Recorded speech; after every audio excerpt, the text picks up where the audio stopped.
Good evening, ladies, gentlemen, delegates, the learned speaker on this international webinar on economic development and job creation.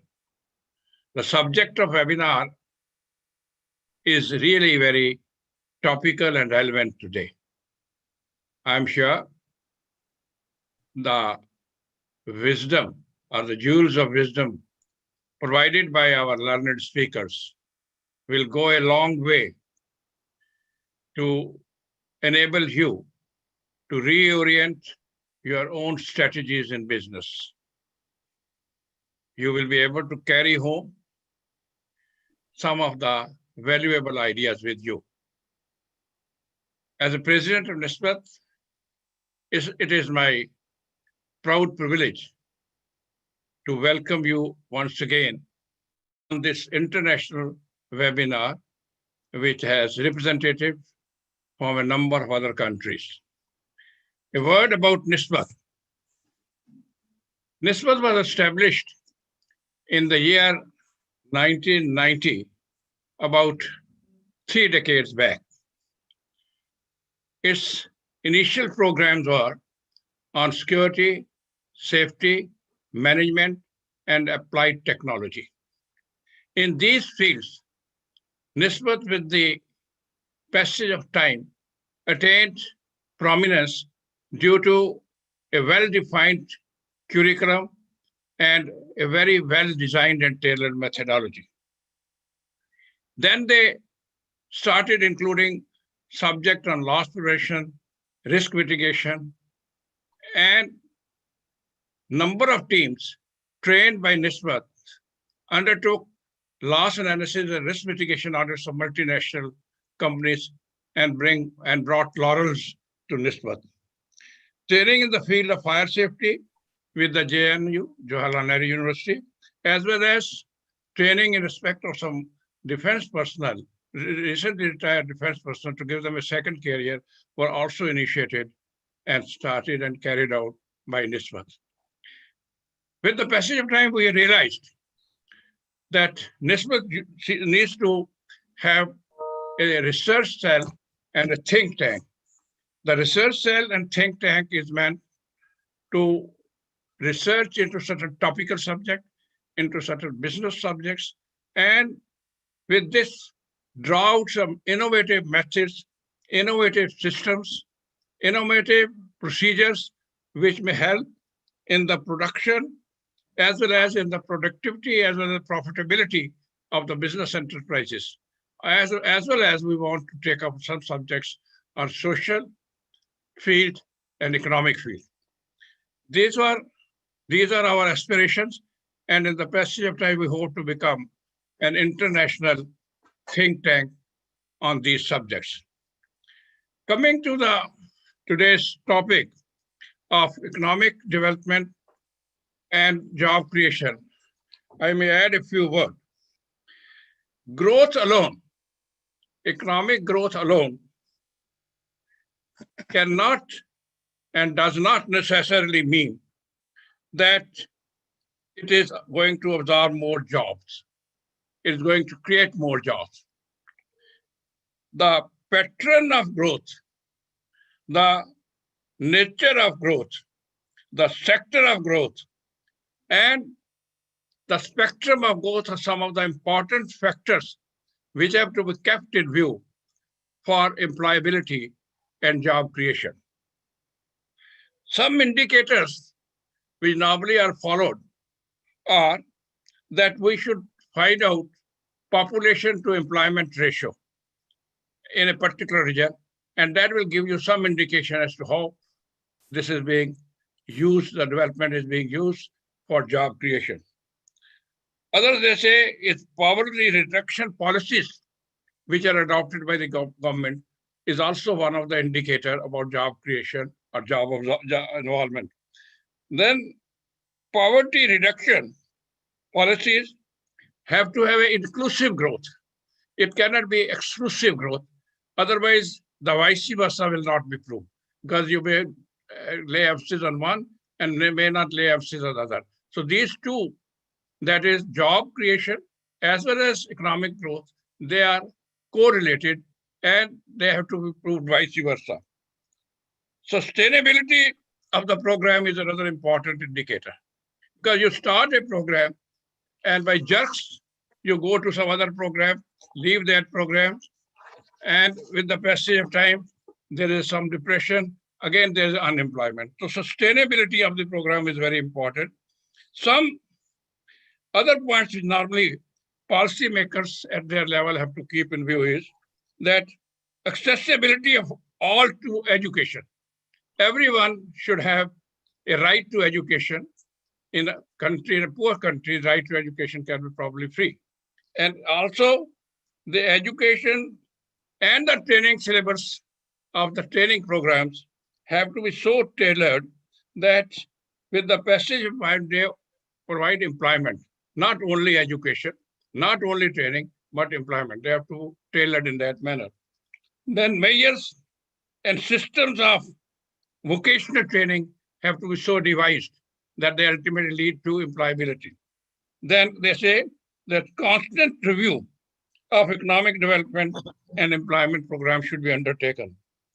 I will only say that particularly in some countries where the poverty level is much high, we have to keep in view the statistics of unemployed poorer section of the society. I feel that since these two programs, there's two, that is economic development and job absorption or job creation are interrelated, it is very important that we correlate them in such a manner as to have economic growth along with job creation. I'm sure you will be listening to our erudite speaker. They will at length speak about it. And the session is going to be moderated by the chairman of NISSMAT, Mr. Aman Agarwal. I'll just say a few words about Aman Agarwal. Mr. Aman Agarwal is the chairman of Ahluwalia Holding Company, and this holding company has under its belt number of other groups like Premier Investigation and Consultancy, like Tax Course International, which is an assessment platform at the international level, like Premier I. Another program is an innovative program through cloud technology to blend various CCTV cameras for the surveillance. And the Skill India. Lakhs of assessments were done by Skill India under Skill India program. Then Mr. Aman Agarwal not only holds these companies under his belt, he is a founder member of the International Business Research Association based in Hong Kong. He is a member of the WAD, World Association of Detectives, member of ASSOCHAM, FICCI, CII. He is one of the governing council member of the Central Association of Private Security Industry, which is the apex body of the security industry. He remained president and then chairman of CII and is a awardee, Malcolm Awardee, as well as Cordially Awardee. And I'd like to add one more word. It is surprising that when Mr. Aman Agarwal resigned at a young age from the army, some of the people raised their eyebrows. Some of his colleagues whom I met, they said, we never thought that he'll be able to carve out a career or success for himself. Because they were saying, why he's leaving as a young officer, voluntary retirement. But with his push, with his persistence, with his focus, he has a carved out success, defined success for himself. He deserves to be congratulated for all he has done to the business committee as well as to himself by this approach. I'll now request Mr. Aman Agarwal to finally come forward and moderate the session. Mr. Aman Agarwal, please. Thank you, Sripal sir, for introducing me the way you have done today. Before I start, there's a small story which says, when you want to introduce a person, everyone says, don't introduce me. But in the heart of heart, they want to be introduced. So let me introduce the president who's been speaking to you for a while. Mr. Sipal Singh is a former senior police officer who served the government of India for over 3 decades. He raised the Rapid Action Force, which was meant to quell communal riots, and he was its first chief. He thereafter raised the Internal Security Academy in Rajasthan, and he was its first boss. He was recognized multiple times for his service to the nation by the President of India.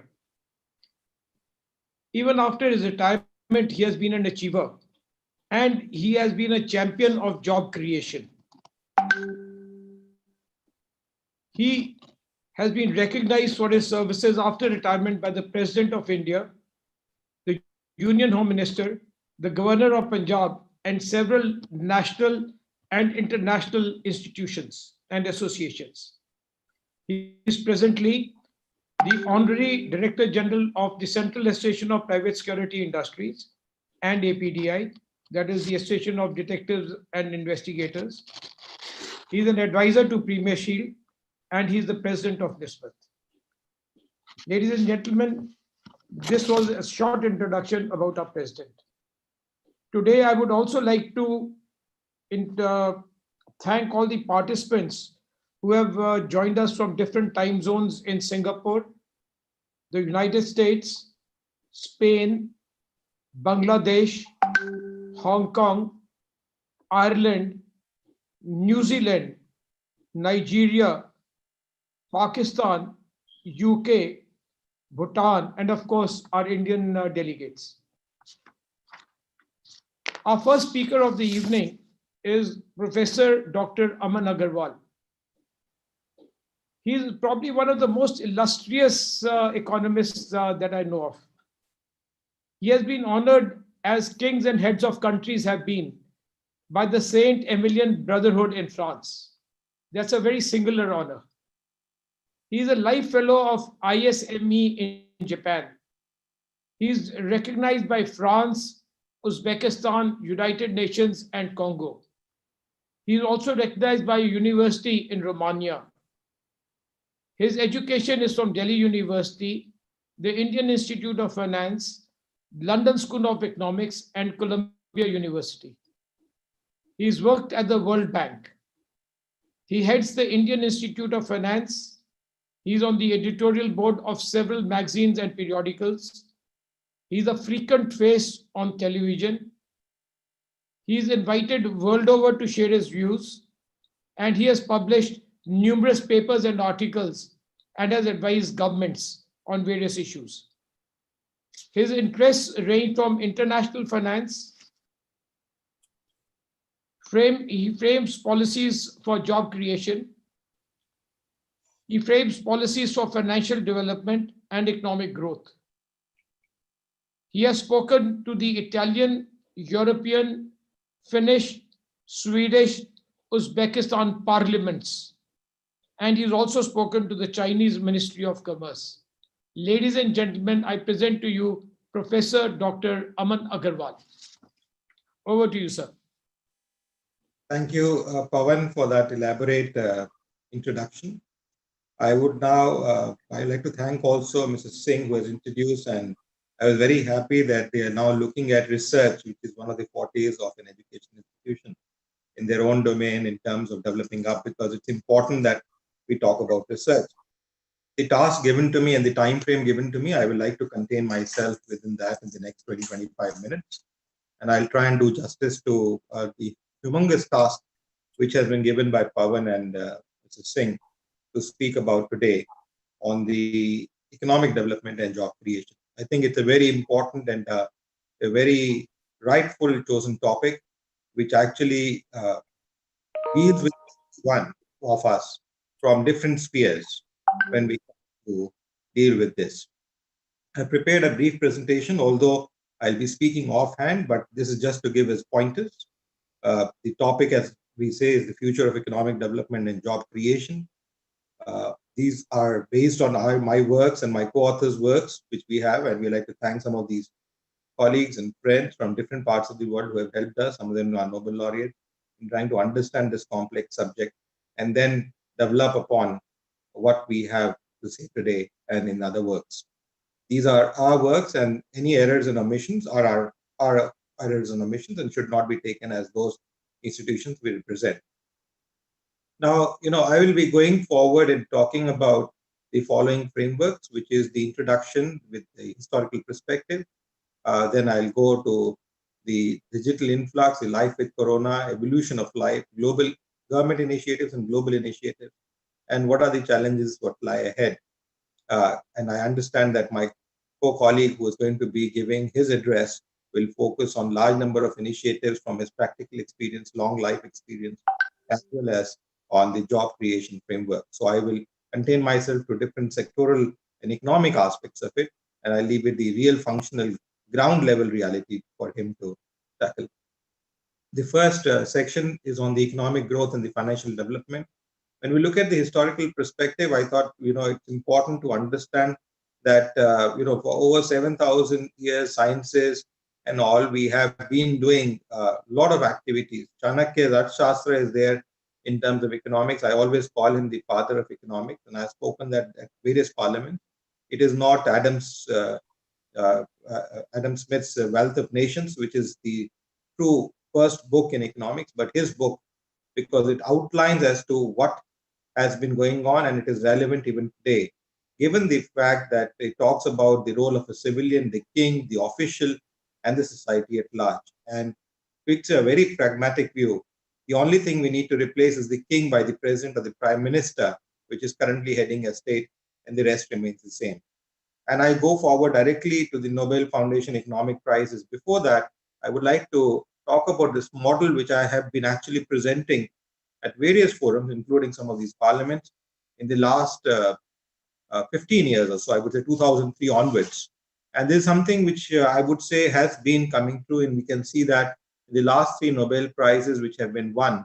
I'll take one by one and bring that international perspective here. What I've been talking about is that, we have these frameworks, and if we want to actually go about looking at financial development, growth, and well-being, we need to create this framework where we are interlocking technology, environment, ecology, and human capital. These are 3 things which have been a key component. I think Pawan deals with them almost every second day with his work. I have seen him rigorously working on some of them myself, and the way he is concerned about the business orientation as well as people to bring in that sustainable development which Mr. Singh was talking about in his opening remarks, which is very critical in my opinion. But when you want to build these 3, that is technology, environment or ecology, and human capital, you need to have some binding factors. And this is where accounting and finance comes into play in terms of binding that. And ultimately, when you're trying to build this bridge between all these 3 resources to induce sustainable development, we end up getting this employment or growth and well-being as an outproduct of this, which is bounded by accounting and finance. Because no business, no government, no organization, no society can actually function without the liquidity which is flushed in by finance, whether it is a developed country or a developing country, a small organization or a large organization. In my opinion, this particular model is able to fit in at a grassroots level when we look at an MSME or a micro firm as well, and when we look at frameworks like governments. And I'm happy that some of these factors which I've been talking about have been given some kind of recognition. As we go along, we will see the Nobel Prize which have come up, and I'd like to take you through them. When we see modeling the account, when we look at the recent Nobel Prize which has been given this year, which was for improvement to auction theory and invention of new auction formats, this was last year, sorry. And this is where you talk about how do you bring in accountability, how do you bring in money, knowledge, and ultimately all that for the human well-being. So they are trying to club together the common value, the money, the knowledge, and to bring about. And this is talking about the way auction theory, which actually deals with every one of us today, whether we are wanting to sell, buy a product, buy a firm, buy an asset, and that gets entailed into that. And then the new way of invention of this. previous to that, the Nobel Prize, which was won by the Abhijit Banerjee and Michael Kremer and Esther Duflo, was on the experimental approach to alleviating global poverty. Now, what they talked about was again doing at a grassroots level, small experiments to go up and build upon the well-being of the people. And again, this was on economic empowerment and building human capital. Now, this again entails on all those three factors which I have talked about in my earlier model, which actually is entailed, and they do it at a practical basis of testing that at grassroots level, then building on. And that's when they say that if we are not able to provide for the healthcare, the basic health facility, they will not be able to, and food, and then they will be able to look at other factors. And that's how a building of a person is. That's where you're talking about uplifting them, raising them and bringing up. And that's where economic empowerment and building human capital on a macro level as well as a micro level. When you look at an organization or a small organization also, you need to build it on, you need to understand if you're not able to take care, if you're not able to provide them with sufficient funds, a sufficient good environment to work, or an opportunity for growth, or an opportunity to see where they can grow and be tomorrow, then you're not. I have another friend of mine who runs, Pawan knows him, Ashok Laha, who runs this firm called Intera IT. I remember he keeps telling me many times that he believes in the fact that his person who he has hired needs to go off the company within a few years. And he wants him to establish and make big things. And that's where he has put his footmark as a barometer in terms of building it up. The one previous to that, which was given to William Orders and Roma, was again integrating climate, technological innovations, and long-run economic growth curves. Again, it talked about knowledge and human well-being. With the integration of these three components, as I outlined in the first model which was presented there. Now, this again, when we look at the long-term economic growth, it has to be built with short-term economic growth. I will not be teasing or boring you with a lot of theory and economics concepts, but I'm trying to build them and interlock with them for you to understand that when you talk about economic development, when you talk about growth, when you talk about financial development, or when we talk about the fact that we are looking at job creation, these are three very critical components which have been given due recognition by even the Nobel Foundation in terms of building them up to build about knowledge, to build about human capital, and to ultimately build about the well-being, the human well-being. Because if we are not well-being, and that's what the whole year has been focusing on, we are not going to go through either this framework or otherwise. Last two frameworks which I would like to present before I go forward in terms of talking about what's happening around in the economy and how do we go forward. This is something which we proposed way back in 2002, that we need to look at a mix, both the government need to look at a mix of inflation and saving. Most governments target on one, either they target on savings or they target on inflation. It's a combination of both both these evils have to be taken together, because if either of them is too much targeted, like Frederick Mishkin talked about inflation targeting and introduced and did reap profits. But then when the same government was there in the initial time when Atal Bihari Vajpayee was the Honorable Prime Minister, they target on inflation, and we saw a humongous amount of growth which was compromised at the cost of inflation targeting. So there are implications of one of them being targeted. Savings has been something which we have been targeting from the very beginning when we got independence. And as a result, we have become a hugely saving economic framework. Officially, almost about averaging around 30 to 35% had been savings in the early 40s, 50s, 60s, 70s, and all. Now, that is also counterproductive in terms of growth. And this is where, when you're looking at financial development, we need to build upon both of them. As I said, some of the works which are always often quoted, but Chanakya Kautilya is one of the ones, and especially the people who are joining in from international framework, they should read this book called Arthashastra, which is in English from Sanskrit is economics, and it actually talks about, it's available in large number of languages by some publishers, and almost about, I think, about 100 plus languages it is available in. And it's a beautiful book which tells you about how do you go about dealing with even in your own personal finances and economics, and what you should take care of. And then there's some other works like Stiglitz's work on asymmetric information, which is very important. Again, Martin Wolf's on globalization, Hubert Fromlet's work on financial literacy, Mario's work on economic disequilibriums, and then various other works which have come forth, which we have referred from time to time. Now, we are living in these uncertain times with in which is life with corona, which I say. And I've been speaking this from January beginning, because when I was first called in for an interview on a couple of televisions in the second week of January, I talked to a couple of head of the departments and doctors in various private and government hospitals here who I had known for a long time. And I asked what exactly is corona, and they said, this corona has been there for about 3,000 years. I said, if it has been here for 3,000 years, what is that is going to make him go away in the next few months? He may live for another 3,000 years.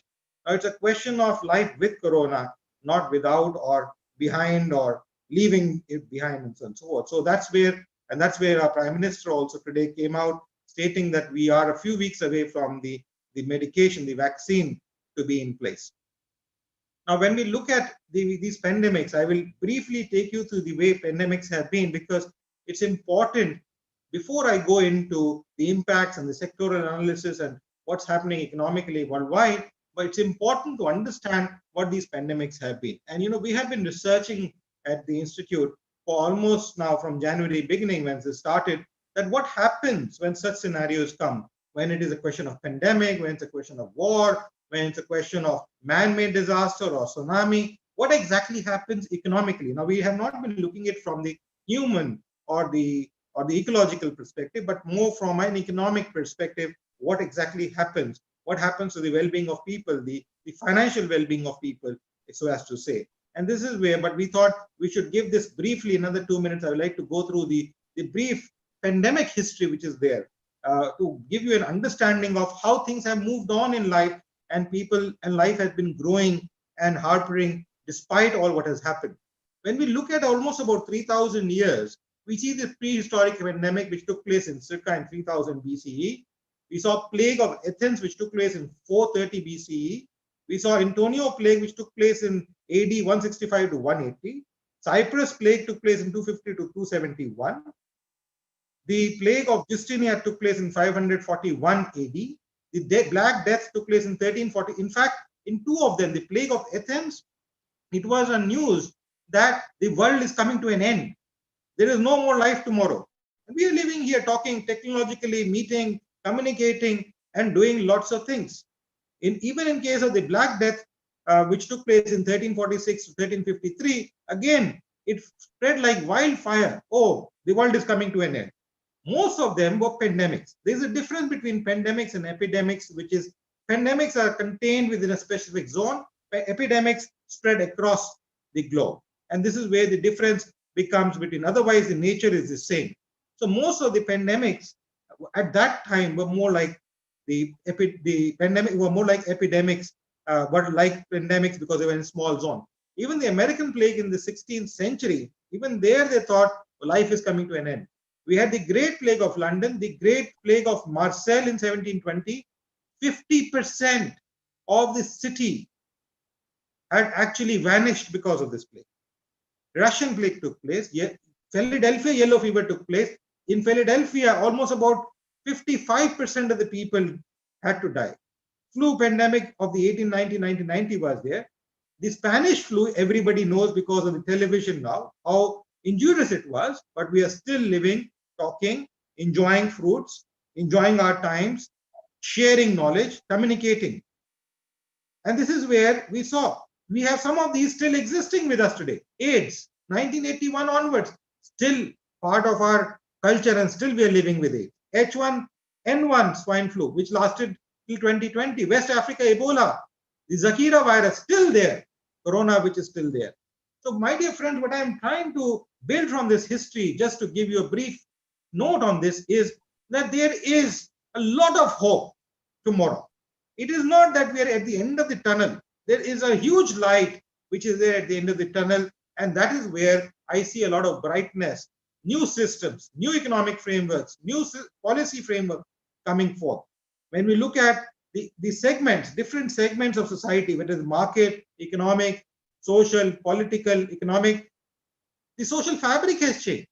As people stop communicating, it's a matter of time. There is a fear psychosis, but this fear psychosis is going to wither off with time in times to come.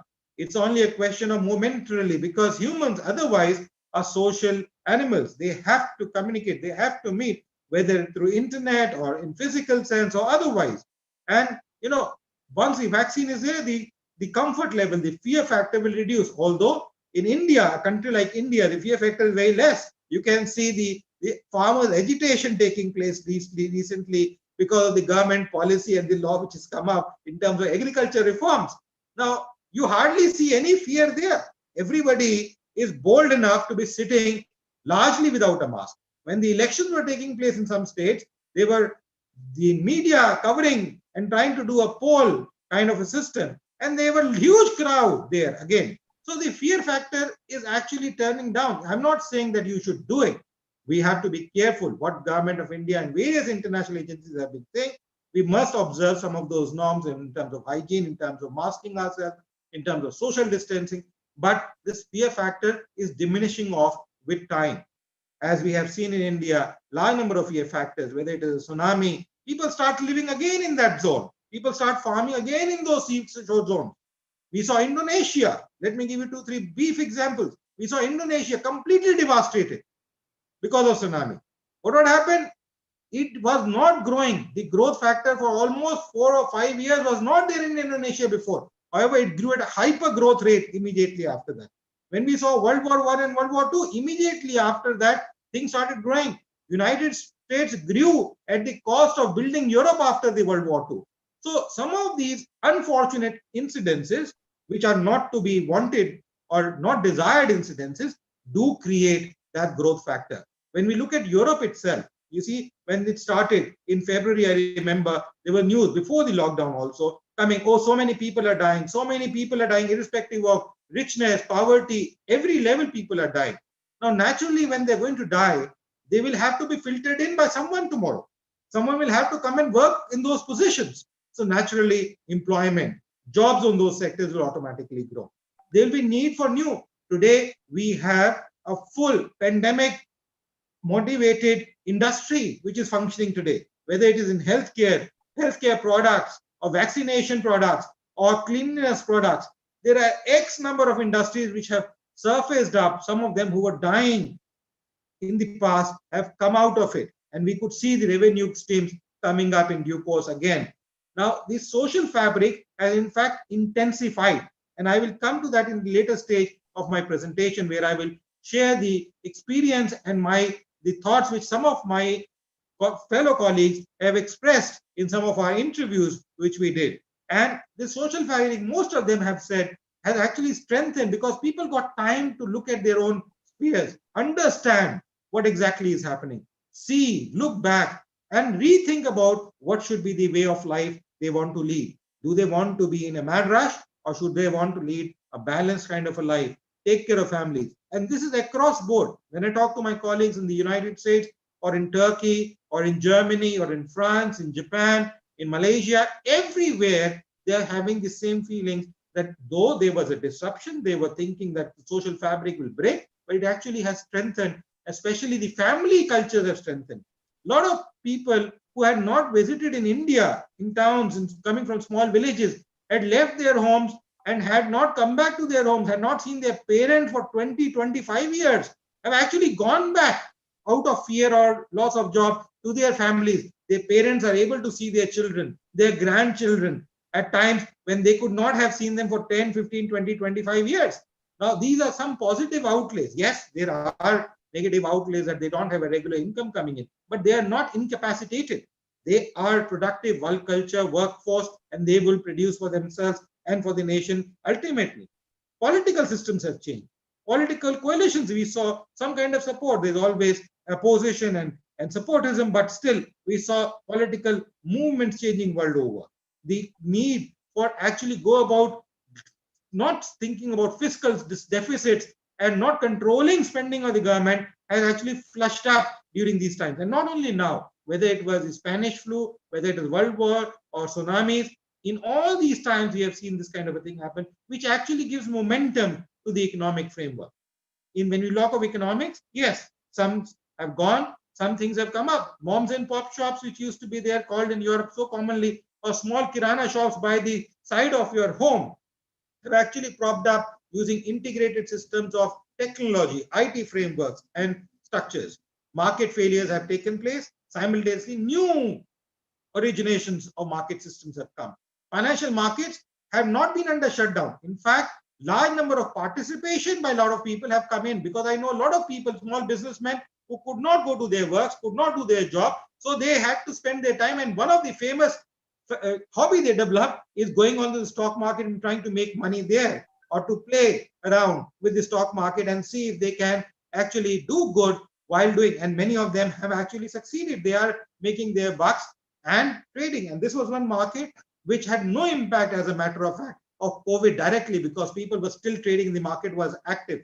Accounting and tax frameworks were still there. Live Corona with sectoral. Again, I will spend more time later on talking about the later three parts, but I would like to move on now. But I would like to mention here, agriculture is one sector in India which again was on full swing while Corona was there. And I am very thankful to the services sector, especially the supply chain management agencies and organizations like Pavan's, who have been actually the real soldiers along with the police and the government officers. They have, and the hospital doctors and nurses, they have been the real champions of trying to move goods and services from one place to the other without fearing for their own lives and other problems. So this has been there, whether it is auto, they come from any sector, this particular supply chain, anyone who factored into the supply chain actually strengthened that supply chain in this country. And we saw the strength this country had in terms of taking care of people at large. Talking about the way digital influx. Can I just intervene? You just have another 3 minutes to go. Okay, fine. Thank you, Pavan.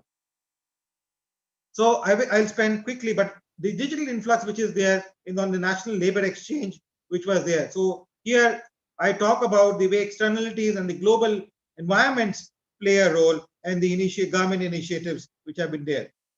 The world has been perplexed with the global disequilibrium, interdependence, which is there, and that has grown over time. Is it bad? No, interdependence is not bad. Growth, unemployment, and labor have returned. Unemployment, as far as we go in economics, it has been something which has been a cause of concern for the government. I have not seen for the last at least 100 years, every government, any part of the world has been perplexed with unemployment. They need to look at solutions. Startups were some solutions. Small scale industries were some other solutions. But still, we need more, because the population is growing much faster than the way some of these services and enabling factors have been growing. Some of the other factors which had come in and had actually created the framework, the digital revolution has done a big bit. If we really see the way digital influx has come in, we see people, it has empowered the poorest of the poor. It has taken things, products, services from just the big industries or the big producers to the smallest of the small, who can now cater using, and we have seen n number of cases, some of them are listed here, how things have actually grown up. And with the way even ICAI is now thinking of introducing the accounting framework as a 10th class because of the virtual frameworks which are present today, and that they can actually deliver. The General Account framework, which the government has used for DBT and other facilities.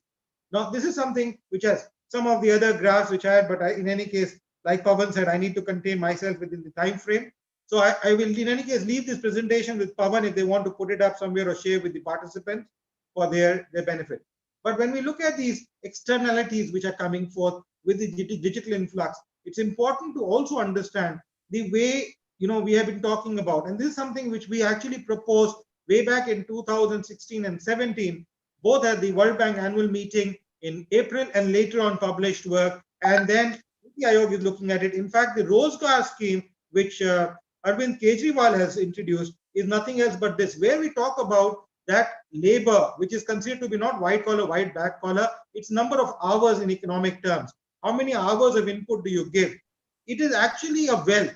It is a self-regenerating wealth. Every one of us, we're spending this hour here. Some of us may actually end up gaining some points by the end of the hour. And that's where we actually add to our wealth creation. What we have proposed is to create an exchange, not the normal technical exchange which have been existing, but an exchange like the Bombay Stock Exchange, where employers and employees can actually pledge themselves, put forward, and actually do a deal of who wants to work, how many number of hours, and what is the pay expected. And this will automatically also automate the accreditation of degrees, certifications, and everything, like when we trade on equity. So what we talked about, the labor hours as a wealth, and that's what we created. Now, I will just go briefly another 2 or 3 minutes, Pawan, if I have, to go through the well-being and then move to. These are some of the people I was fortunate enough to hold a series of series, which actually was not part of the program which we were researching on. But then we found the results to be really enlightening to us, and we thought, why don't we take their learnings, their life experiences? We conducted almost an hour, hour and a half, 2-hour sessions with each one of them. They're available on our YouTube channel for understanding the essence of life and growth based on their long experiences. And you will say these are some people whom we called from different parts of the world, we interacted with, heading different organizations from world over, coming from different dancers, artists, leadership coaches, vice chancellors, different people from different walks of life in the session one, which we'll be doing again in the recourse after this COVID settled down again, to understand if their perceptions have changed and other people's as well. So you can see people from all walks of life, whether it's journalists or government officers, defense personnel, and so on and so forth, who we had interviewed. Now, when we interviewed these people, and as I said, this was not part of the study, but ultimately the results we found was so astonishing and interesting that we thought we would make it as part of our study as well, where we found that, they said the spiritual well-being, the physical well-being, and the social well-being, along with the mental well-being, is very critical. And these are some things which are commonly from their own experience. That is, positivity is important, happiness is important, kindness, helping others, soul consciousness is critical, spirituality, meditation. Aman, you need to wind up. Yeah. You're running. I think you got to wind up. We're running out of time, please. This slide, one more slide, and then I'll wind up. Spirituality, meditation, yoga, building productive habits, timings, health in real wealth, which is very important, which you're talking about, reducing digital influx with work stress, though we saw this complexity when I talked about digital influx, actually creating that framework, work-life balance, family, and balancing the flow of money for sustenance. Till recently, till demonetization, people actually had forgotten that how do we actually look at money? Oh, buy mobiles, buy cars, buy things. It was, spending. There was no accountability. Even at homes, they did not make budgets. But now again, they started doing that. Now, again, as I said, I'm not going through these, but I thought I'll just show this slide and give out. We have large number of opportunities coming forth before us. There are new ecosystems which are growing. We are going from global versus local. It is not. It's going to be a mix of all.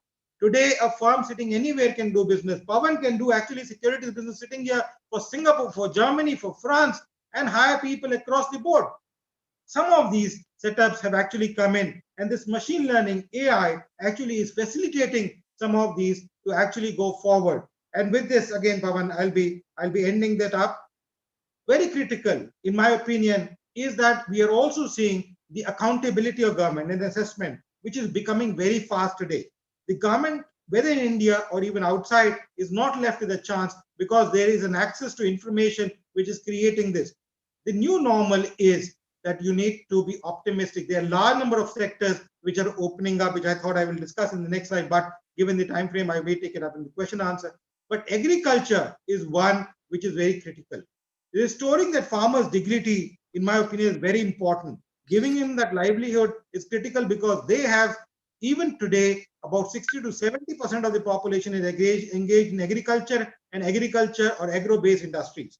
With that, I think, I would like to stop for the time being, and I leave it to Pawan then, if he has more time later on at the end, to give me another 2 minutes to talk about jobs.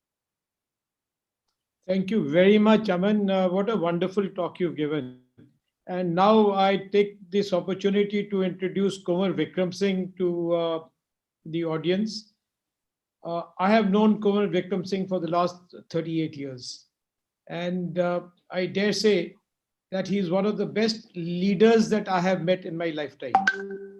He's a person who can motivate people. He's a person who can combine the people.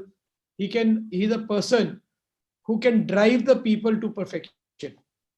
He is presently the chairman of the Central Association of Private Security Industry and the Association of Private Detectives of India. And he's also the chairman of his own business, which is Lancers Network. He has also been the chairman and president of the World Association of Detectives, a very singular honor. He's also an author. He's authored an encyclopedia of 7 books on security and management. He has been honored and recognized with many awards by national and international associations, including the President of India and the Governor of Punjab. On one of his achievements as an investigator, a British writer, I think it was Tanguan Hall, who's written a book, The Case of a Missing Servant, which became a bestseller in the United Kingdom. The story is based on what Mr. Kunwar Vikram Singh had done. According to me, Kunwar Vikram Singh is a diplomat, he's a politician, he's a business leader, he's a team builder, and a crusader for championing the cause of job creation through initiatives of manpower solution. For those who do not know him, he was a close associate and confidant of one of our past prime ministers, Chandrasekhar ji. I would now leave the floor to Kunwar Vikram Singh to speak to all of us. Thank you. Thank you very much, Pawan. So nice to say such kind words. Of course, we know each other for so many years. We know each other very well.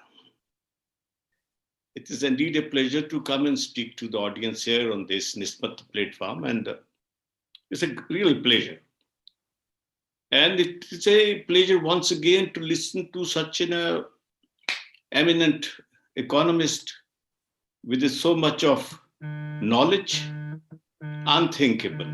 I mean, after his talk, his experience, his knowledge, national, internationals, I am very small person. He's a sun, I'm an earthen, say what you liked, small little earthen, you can say a little lamp.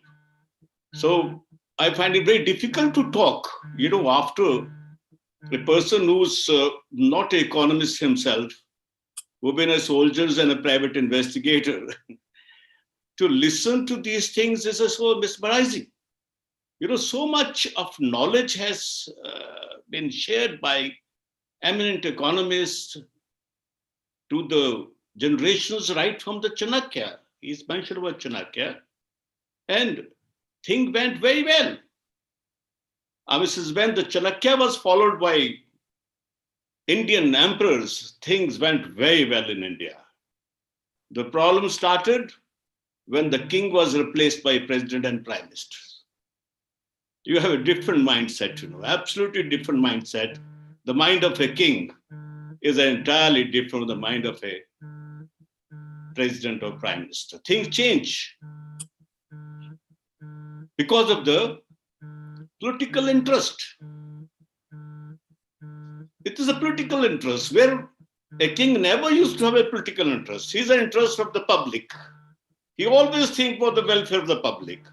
He will not think of winning election to bring a totally, do away with all the economic theories presented to him during his time and duration as a prime minister. I have dealt with 4 to 5 prime ministers, and they had a very eminent economist to advise him. And I participated in some of the such meetings where people used to say such a wonderful things. And after the meeting, those eminent politicians say, what the hell was he talking, Vikram? He doesn't understand the public. The difference? The economists think from a different perspective altogether, and the politician think from a different things altogether. He said, what the hell was he talking? What is he trying to tell me? What should I do? He doesn't know the grassroots requirement. He's talking about theories and all. And sometimes I believe these prime ministers also. You created so many economists in the world, and where are we today? Why those theories could not produce a better world? They all been awarded Nobel Prizes and Nobel Prizes after every years. You have wonderful people. You have the Niti Ayog, you have brilliant people, Why things are not happening? There is an inherent absolutely defect in our governing system. Until you look into that, and you dare not tell the rulers where is the defect, because the rulers, the prime minister, the ministers, they know everything. That's what they think. That's a problem with every nation. Yes, prime minister. She said, yes, prime minister. You are right. In this situation, you know what? The evolution has come. The civilization after civilization failed. I was the one who believed in the theory of conspiracies. Aman, I believe in the theories. I practice, I have studied. I know the new theories, why these theories are floated at the national, international levels with the economic background and financial impact. How you bring these theories to take interest of certain countries and individuals and business people. Say it the epidemic or the pandemic. I mean, this is why such things happens. And what kind of economic impact that leads to these epidemics and pandemics also. You have to go deep into it. I mean, so many people do talk, but they don't go deep into it. Because once you find out the theory of, under theory of conspiracy, that this has done, and that person or the group or the high and mighty people that throw you in the Indian Ocean. So it is entirely different situation. What I'm trying to tell you is related to the job creation. Now, how can you create jobs? In this situation today, 27 million job loss due to the COVID. 27 million. If you talk about job creation, how you give the job to those people? I mean, it was not measured, it was not thought of, it was not even anticipated anywhere that this will happen. And in one stroke, we were talking about skill development, creating more jobs, when we were with the Ministry of Skill Development or with the NSDC and other places, how we should bring more rural people into a job and all that. But this pandemic, 27 million job loss. You have to think first how you bring these things on the rail. No theory will work, let me tell you. You very rightly said the people gone to the villages. This has brought a different change in the social, systems, talking to families. No money, absolutely. The unemployment situation in country is something 20-25%. This is a 4 times more than the United States of America. You see the list of unemployment in all countries, 8%, 7%, 11%, 18%, in spite of all the best economic theories we have. I must say these theories are wonderful theories. They can only bring prosperity, employment, business, if you have a good, well-defined system of governance. So that is the main thing. When you don't have a system of governance and implement those policies, only the person who got the Nobel Prize will enjoy the Nobel Prize. It will not, the benefit will not go to the people. That's what's happening in the economic factor also. Now to see the, I think the most affected once again is the rural youth. The unemployed rate in youth areas is unthinkable. Now, if you see those, it's a horrifying. Absolutely, what will happen? I've been talking about the social unrest, absolutely not anticipated. But if this job creation is not handled, and how you handle it? How can you create more jobs for the people? You must have money.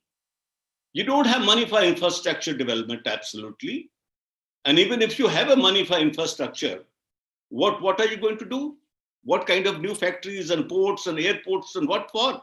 Who will fly? Who will use those infrastructure?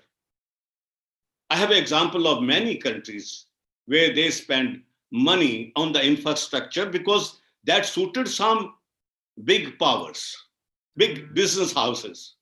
They wanted to do this to happen because of their economic factors. But in India, we have to create jobs.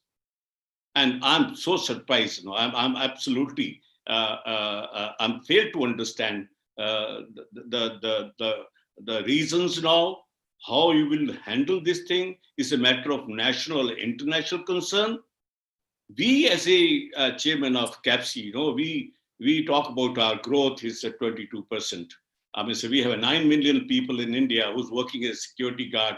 I'm trying my level best. We signed an agreement with SURJ, the American security regulators, to train these people in India, send them abroad, because nobody wants to work as a security guard in various countries. So I'm trying to creating more jobs for our private security people, for officers, for professionals, but that is not sufficient at the moment. So situation, according to me, as far as job creation is concerned, as a person like me with such a background, I cannot think beyond what I have in front of me, that is a private security sector.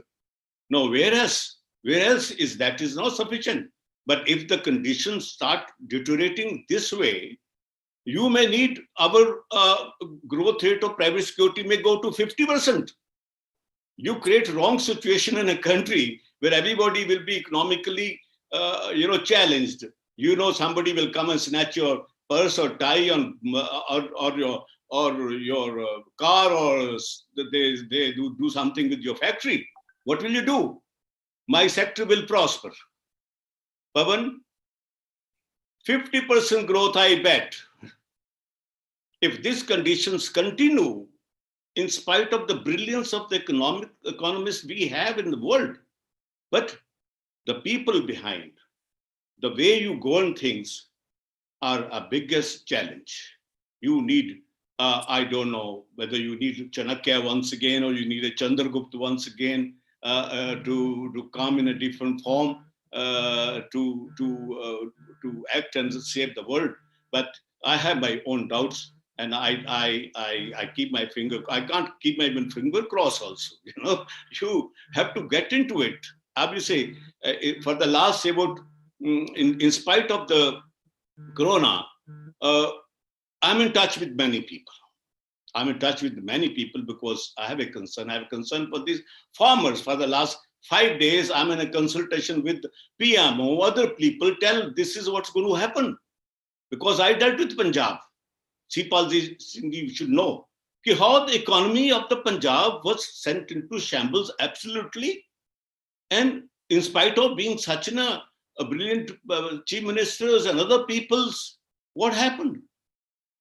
No jobs in Punjab. People are running away. They're going to other countries and leaving behind what? Devastated families. Now, this situation may be replicated in many states of India, even the world also. This Corona and the conflict thing has had a very deep impact, which every economist must go back to the basics of the economics and also the basics of the system of governance, and who are the people who are going to govern this world and states and everybody. There's a mismatch. There's a misunderstanding between a brilliant man and a politician. So that has to be kept in mind. And I pray God that good senses prevail. First, job should be provided to 27 unemployed people.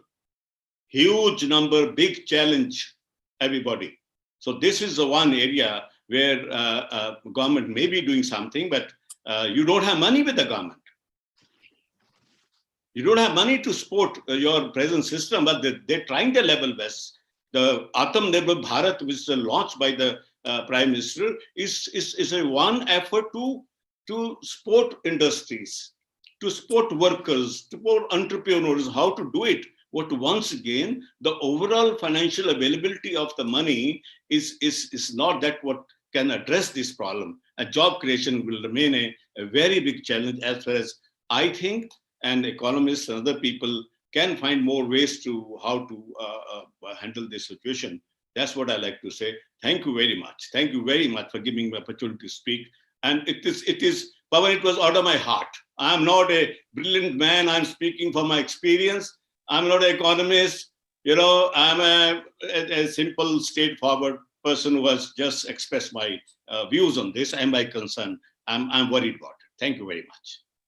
I think your concerns are felt by the country and people at large. Unemployment is a great situation which everyone has to combat with. And now we have with us Mr. Gopinath Rao, who's the Deputy Director of the Ministry of Small and Medium Enterprises. He's also the Deputy Director of the Development Institute. And we just have about 5 minutes from him to be able to speak on what the MSME is doing for job creation. To give a little background. Pawan, just a minute. May I have your permission to leave? I have another commitment. You can leave, but there are quite a few people who are asking you questions. So I would suggest that you stay on for another 20 minutes and then. No, that thing will be over, Pawan. This was a confusion created by me. You answer all the question or Sipalji can answer. All my question, both of you know the answer. And rest by the Aman. I think he will look after. Okay. I'll take your permission. I'm so sorry, sir. It was because of confusion at my level that I accepted another invitation to speak. That was a SOCHM. Thank you so much, Pawan. Give me an opportunity. Okay. Thank you so much. Mr. Gopinath Rao has a private sector experience of about 10 years, mainly in the textile and garment exports area. He has a government experience of 22 years. He has organized more than 200 programs on behalf of the government. He's assisted over 100 entrepreneurs to succeed. Presently, he helps connect the small and medium enterprises with banks, state government departments, and industrial associations. He will take a few minutes to explain to us some of the government schemes that are helping job creation. Over to Mr. Gopinath Rao. You are muted, sir. You got to unmute yourself. Sir, good evening and namaskar to all. And, this is a very good program, and the economic development and the job creations, both are very important in a present scenario in India. And we are all experiencing the present situation in a destructive way. And we need a lot of mindset changes. Mind games, a kind of the fear factor what our earlier speaker spoke. That is the main thing, just disrupting all our business activities. So in this scenario, the MSME, the micro, small and medium enterprises, which is being the backbone of our Indian economy, and it's nearly constituting around, contributing around 30%, nearly 30% of our GDP. And it needs a lot of protection and the support of the government. And also our ministry has come out with a lot of schemes which will support the MSME sectors. And those who want to see job creation is another way. And if you don't get the job properly, there is an option for creating a self-employment options. That is also very important. So one side job creation, other side is promoting the self-employment. So if you want to go for self-employment, you have to identify more and more the products or the services which an entrepreneur wants to do it. And to begin with, now we have in MSME, we give a lot of training programs on how to select a product, what are the products available, and what is the marketing trend. So how to make a project report and how to make a market survey, because these are all very important for an entrepreneur to go through that. So once the entrepreneur gets all the informations, so it is during the training program, we also offer various informations and with respect to state government schemes, on with respect to central government schemes. So all these things will be dealt during the training programs that will help the entrepreneurs to know how we can start the industries or the service sectors. So that is the most important. And we have financial schemes like Mudra scheme, Stand Up, or the Stand Up India schemes, or CGT MSME schemes, or PMEGP schemes, exclusively for those who want to start the new unit. they can get the financial support from the Prime Minister Employment Generation Program, which is a loan up to 25 lakhs, where the subsidy from 25% to 35%, the subsidy will be given to the starting entrepreneurs. So this is the best scheme. And another one, the entrepreneurs who want to start from the home or some small businesses up to now, then you have Mudra scheme up to 10 lakhs, from 550,000 to 5 lakhs, 5 lakhs to 10 lakhs. So this is the financial schemes which normally the government, through government schemes we are offering. And also, because of pandemic, most of the MSME sectors are facing a lot of problems, cash transaction problems. So in that case, the working capital is very much important. So where we are giving Atmanirbhar MSME schemes that recently the government of India announced in three phases up to package 1, package 2, package 3. In package 1, they announced around 3 lakh crores rupees support for the MSMEs, where they can take the working capital support from the bank up to 3 lakh crores. And within that, almost 2 lakh crores have already been sanctioned, and remaining is on the dispersed around 1.5 lakh crores. So still the government is extending the up to December 31st to make use of the schemes. To encourage the further, even the professionalist doctors or legal supporters, they can use these schemes. That way the government is supporting. Another one point is the MSME definition have changed to encourage the more and more entrepreneurs, or more and more the MSME coming to the make use of the MSME schemes, like micro, where investment up to 1 crore and the turnover up to 5 crores. So where that is called a micro entrepreneurs, and the small from 10 crores to 10 crores to investment, and 20 crores up to turnover. So 50 crores turnover. So like that. So this is the, the definition, new definition has been changed, which will help. They will help a lot of entrepreneurs and also MSMEs to make use of the government of India schemes. And another part is to encourage the MSMEs, and to create more job facilities. See, there is a public procurement policy where all the central government ministries, all central government and organizations, they must procure minimum 25% of their annual requirements from the micro and small enterprises. That is the compulsory they have made. That means in that 25%, the 4% from the CST units and the 3% from the women entrepreneurs units. So that means to create a marketing support, marketing linkage from the PSUs. Now, every year we are getting the report, every quarterly report they should submit us how much percentage they are procuring from the micro and small enterprises, which will not only enhance their marketing link, but also gives a wide range of opportunities for MSMEs to look into the marketing development. So, and the time to time, we also have a lot of group supporting industries, like a cluster development programs, where the MSMEs, micro small enterprises, if they come together, if there is a 10, 15, 20 and 30 units are coming together as a common brand, if they want to do a common product, common facilities, then under the cluster development programs, we are going to support up to 20 crores as the grant. So right now in India, around 80 to 90, the cluster units, they are functioning. In Karnataka itself, around 15 plus CFCs, we are all getting functioning. So like that, the industries are supported. Once these through schemes we are promoting, and also the more and more the units are supporting through government linkages. And also state governments, we are also having a lot of schemes from the state governments. So once these state government schemes are being utilized, so the lot of MSMEs also come to the picture. So recently we have seen a lot of registrations in the employment provident fund, where the numbers are getting more and more job opportunities. So in there is, of course, there is a job losses in many sectors. But the only thing is, in certain particular sectors, the job is getting increased, especially in the food sector, food processing, where we are focusing and getting the information, and also the manpower, especially in textile and apparel sectors.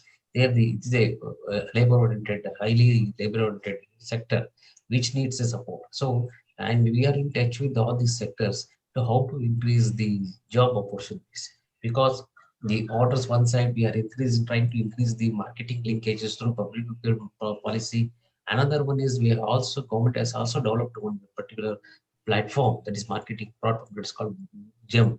It's called Government E-Marketing GEM portal, where all micro and small units know they must register in portal, and the buyers are all PSUs, public sector units, on central government units. So those units which are having a turnover more than 500 crores, they must register in the GEM portal. So that means there is a buyer and the seller is the micro and small units. So that means there is a common platform is being developed where the marketing can be assisted. So in the 2 minutes. so in this case, say there is a marketing support, there is a financial support, there is a another is a cluster development program. There is a group of industry if they want to work. So like that, and also we are trying to give more and more training programs frequently, and also online we are also doing, and more number of technical sessions we are rightly now organizing, and also trying to involve and try to join with more and more a group of people or group of organizations where we can jointly organize and promote more and more entrepreneurs. So the job creation is the most important thing. Or if the job creation is not possible to the certain level, then it can be shifted to the self-employment. So the both the way the entrepreneurs needs support. So MSME across India, we have all the states, we have 2 to 3 offices are there working. Even I have worked in Northeast and I have worked in the North, especially in Karnal. Around 3 years we worked there. And the Northeast we have worked. So across India, we are just linked all through this one. And wherever possible, information we are sharing. And then what best activities, practices going in that area, we are sharing. And then from here, we are also sharing to the other MSMEDI, so that this is a uniform flow of information across all MSMEDIs, and to help the entrepreneurs and also the industries of that particular zones. And MSME, we have website is there, our dcmsme.gov.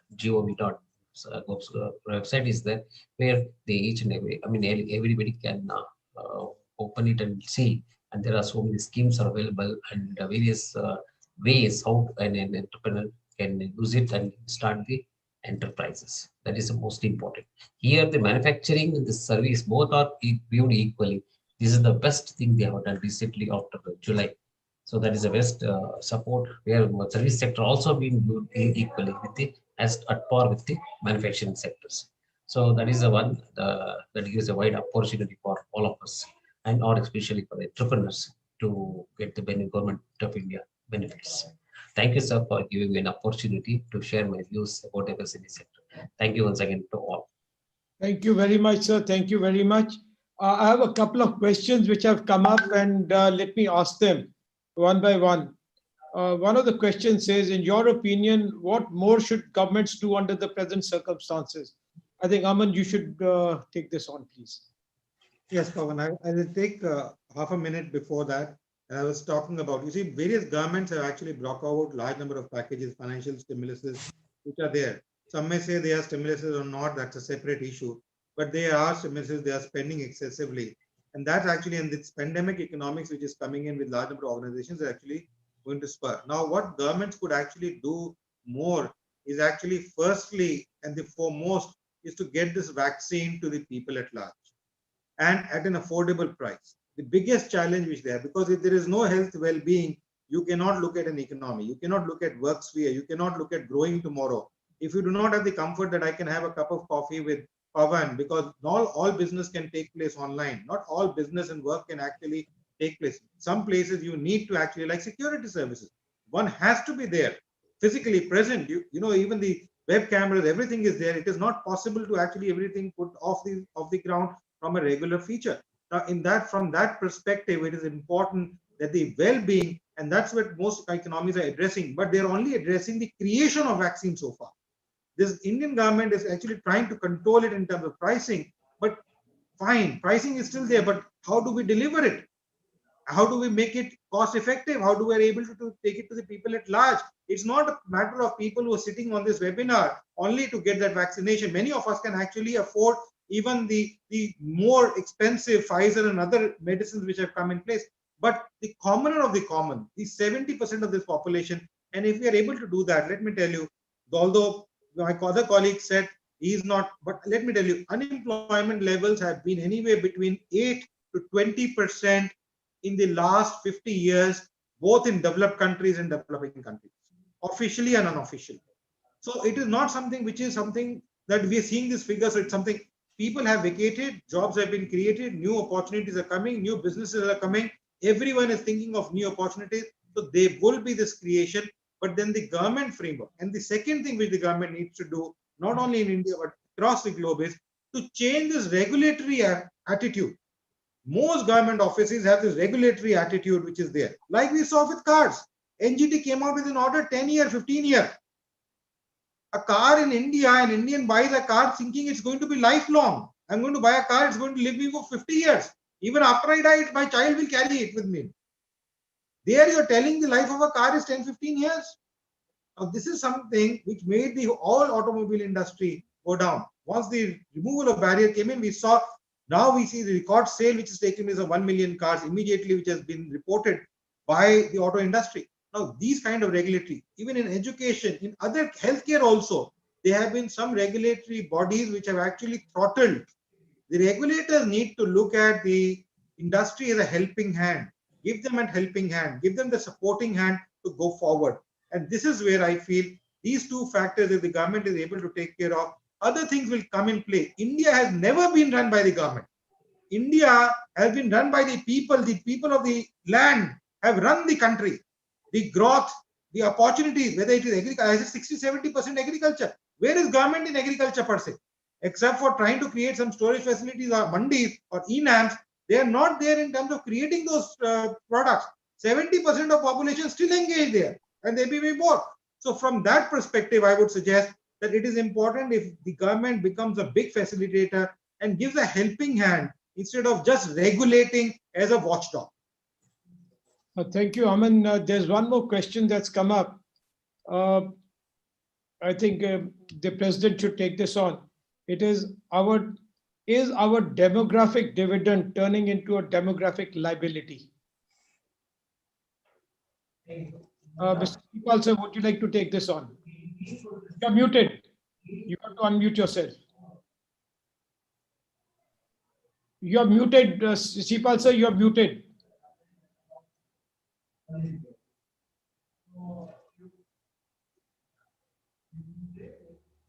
Yes, Hello. now, yes. I said this question was raised by me, that demographic dividend or demographic liability. We are getting large number of people highly educated. The idea was that education and training given to these unemployed people will prove a dividend that these unemployed people will get job elsewhere, where the demography is that there are more old people. We have got younger generation. Compared to any country in the world, we are the youngest as far as generation is concerned. So we thought that they will be going there, and it will prove as a demographic dividend.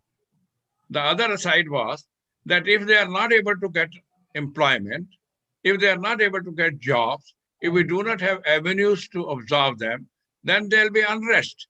They're intelligent people, educated people, and at the same time, they want some job, the aspirations are there. But if they do not get jobs, there will be definitely social unrest starting from the mental asset. So instead of dividend, these people may prove as a liability. So the difference between the dividend liability is a very thin line, as Aman Agarwal ji has just now pointed out, that there is a drag. There are no doubt very good policies, but there is a drag. Some other, every policy, there is a little drag on that. He mentioned about regulation. He also mentioned about throttling regulation. Actually, regulatory bodies are becoming strangulating bodies. Instead of regulation, there is strangulation. Once this grip of strangulation is lifted by the administration, or I say bureaucracy, then probably the fillip to growth, and regulation is all right, but not sort of strangulation. This is the second point on which I earlier also have said. The third point about demographic dividend is the sustainability. I gave these words, sustainable development. Our development should not go in jerks. There has to be sustainable development, and we have to see that these are the people who are available for employable people, how to absorb it. We go to one side, we start a training program, we start skill development, we do not know how to absorb, we leave the skill development, we go to another. So sustainability also is important to have the demographic dividend ultimately. Thank you. With demographic liability emerging, what would your advice be as a formal police senior officer to the present law enforcement people as to what should they be prepared for in the next coming days? Sir, I just referred, I got a reference, Vikramji had pointed out, referring to Punjab. I was in Punjab, and I want to tell you that at the time of height of terrorism, the growth rate, agriculture growth rate, went down from 6 to 2%. You imagine how the terrorism affected the agriculture growth rate. Why the enforcement agencies came into being in a proper manner, and in the process we could bring about law and order, good law and order situation, and the growth again developed. The most important factor is that the enforcement agencies, again, same point, should not only be there to throttle, they should be there to go by the wishes of the people, irrespective of the fact that sometimes you have to be a little lenient. But this sort of middle path is more important. You do not go with a heavy hammer, and neither you go with a very, very lenient attitude. So I get enforcement agency have to have a middle path so that the development are related to the enforcement. This is my submission. There's another question that's come up. It says economic development depends upon technology, and technology reduces jobs. So how do you balance the two? Is it for Aman? Or Aman, being an economist, I think. He can give it. I think, Pavan, I did in my slide show that it's supposed to be a balance between all the three. When you're talking of environment, technology, as well as human capital building, all the three have to be balanced well to actually bring in that sustainable development. It's not a question of A or B, because what do you do with technology if there is no human capital? If there is no environment, how do we survive? Now, this interlock between all the three needs to be balanced out to actually go forth. And just to add to the demographic dividend, fortunately, India has been blessed with over 10,000 years of existence.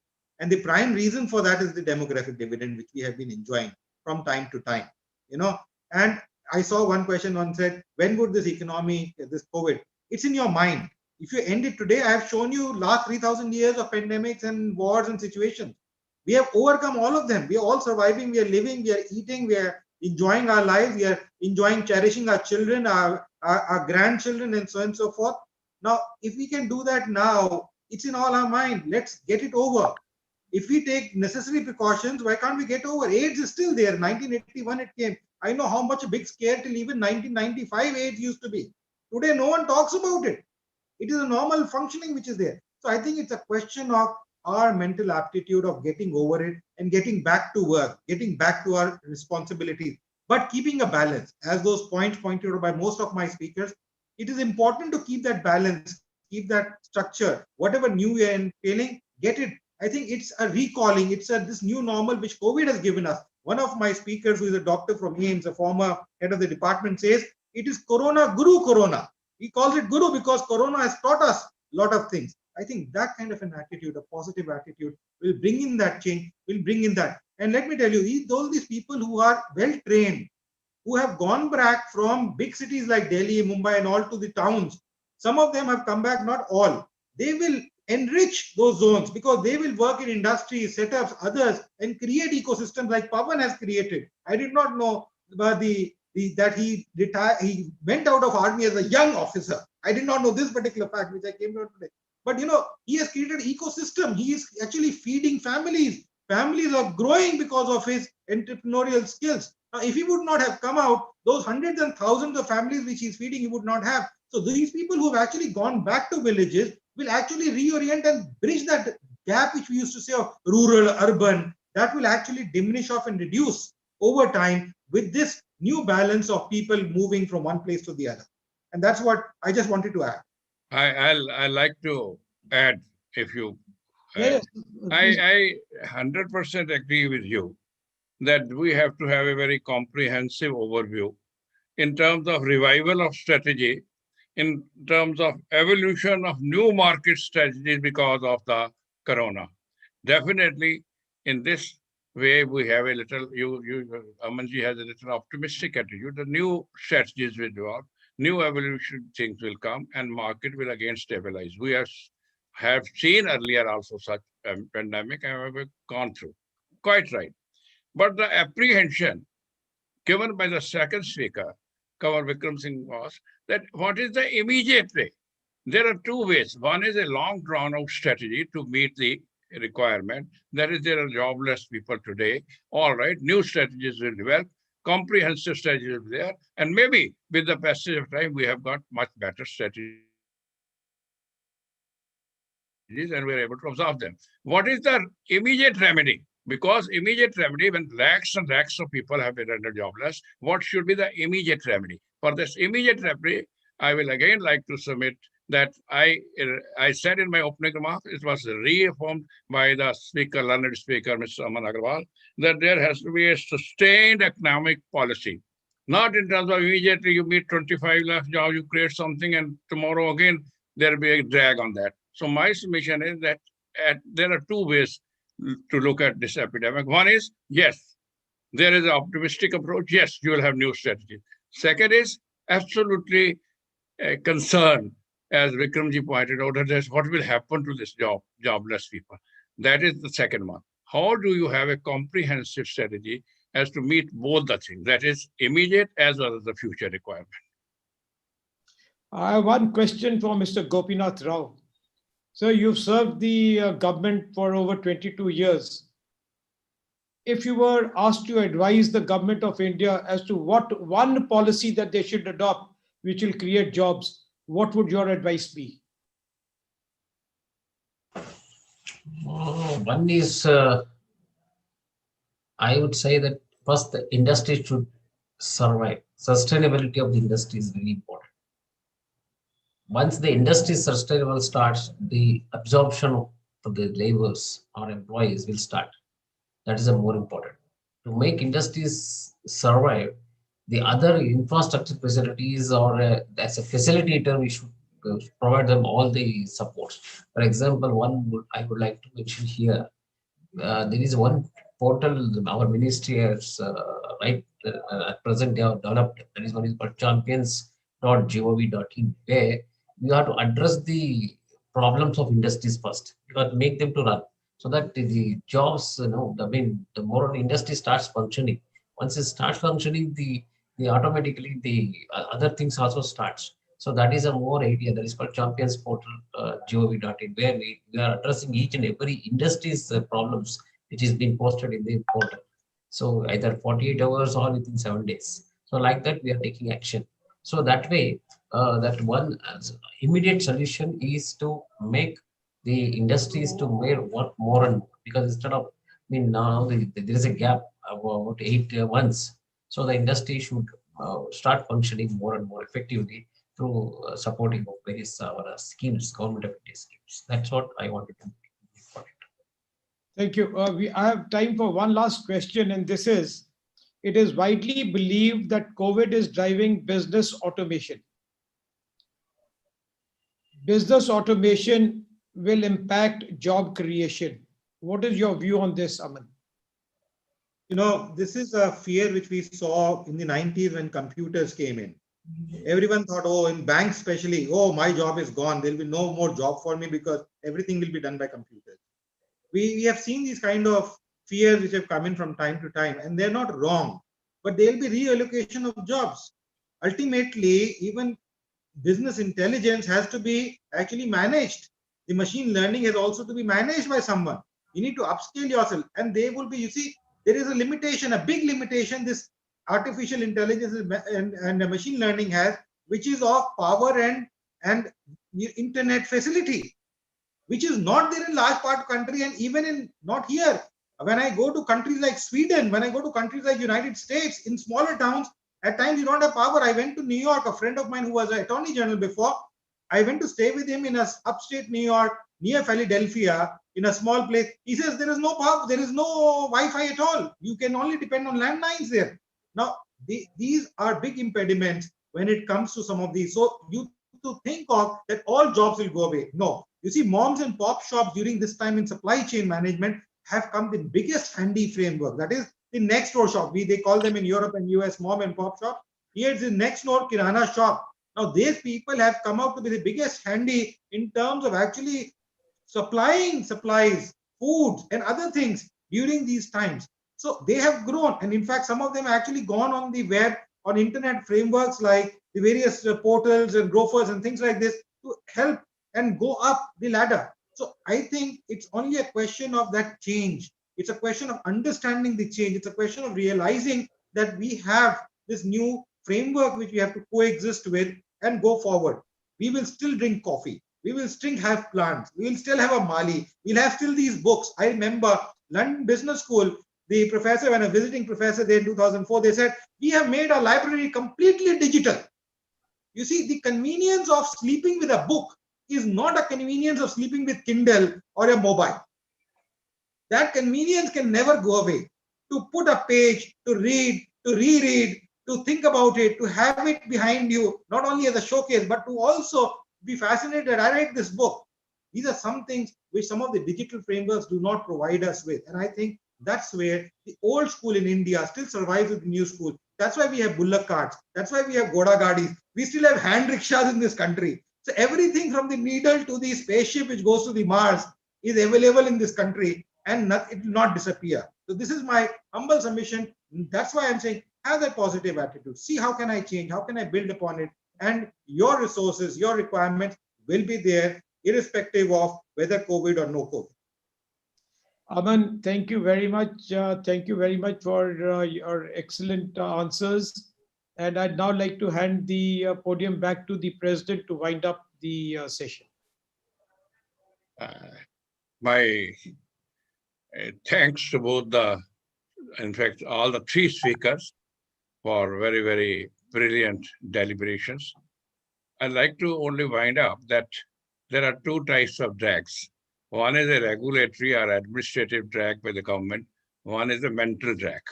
Now, these two drags have to be cast aside, cast away, then only you can have a growth.